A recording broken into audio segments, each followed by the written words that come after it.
Today, let's get into something that, well, I think we all face at some point. How do we stay faithful when it feels like our world is just falling apart?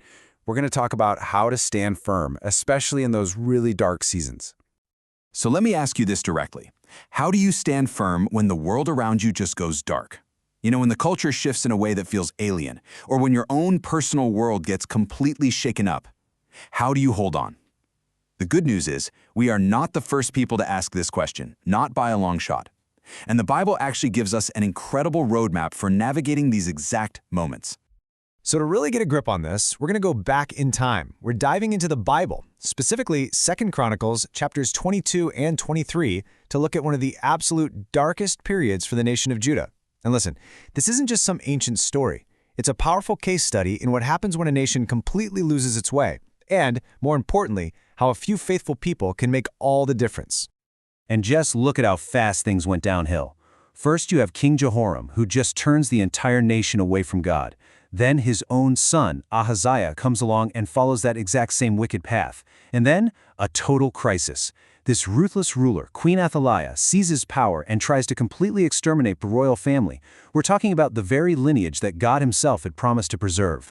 So for 6 long years, it looked like it was over.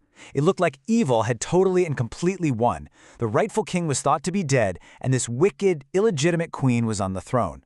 But this is the pivot point of the whole story, because even when it seems like evil is winning on the surface, you have to remember, God is always, always working behind the scenes. So how did God work? He used ordinary people who made the choice to be extraordinarily faithful.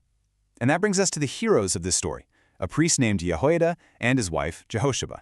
Their courage was the spark that became the turning point for an entire nation.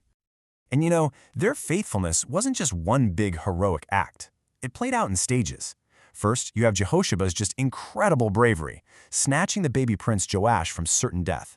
Then, her husband Jehoiada shows this patient wisdom, hiding the future king in the temple for 6 whole years, just waiting for God's perfect timing.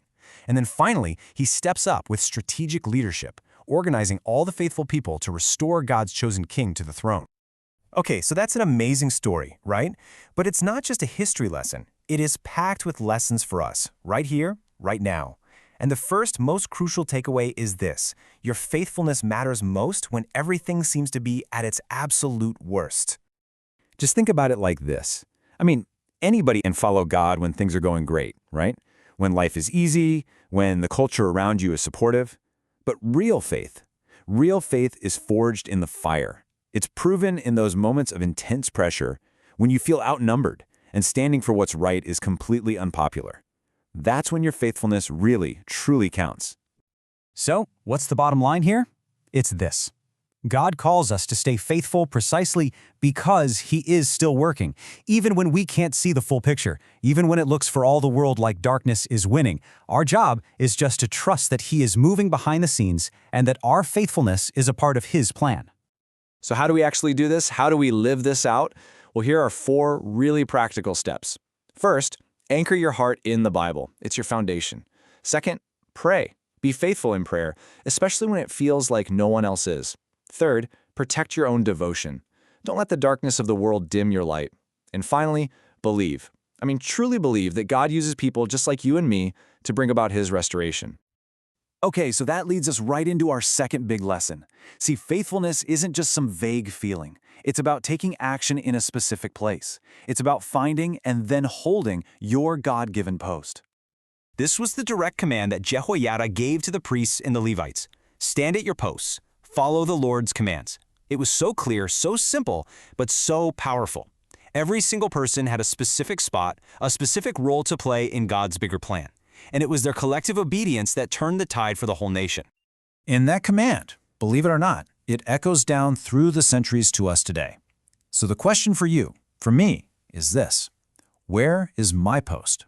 In my own life, with my own circumstances, where has God specifically called me to stand firm and be faithful to Him?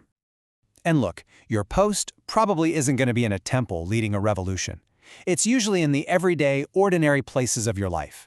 It's in your family and how you love and lead them. It's in your church and how you serve. It's in your friendships, your school, your ministry, your job. These are the front lines. These are the places where God has stationed you. And please, never, ever believe the lie that your post is insignificant. Your faithfulness, right where you are, in that unseen role, that thankless job, that difficult situation, it makes a massive difference in God's kingdom. God uses the faithful obedience of ordinary people in their specific places to do His extraordinary work. So as we start to wrap this up, let's take everything we've talked about and turn it into a prayer. A commission, really, for our own lives as we try to be people who stand firm. Here's a prayer we can all make our own. Father, help me stay faithful, obedient, and strong in the place you have called me to stand. It's such a simple request, but it's really the heart of everything we've been talking about. After looking at the history and the lessons and how to apply it, all of this really boils down to one simple, powerful action. One command for our lives. Stand. That's it. When the world tells you to compromise, to give in, to fall in line with everyone else, your calling is simply to stand. And the best part? You're not standing alone. God is with you in your calling.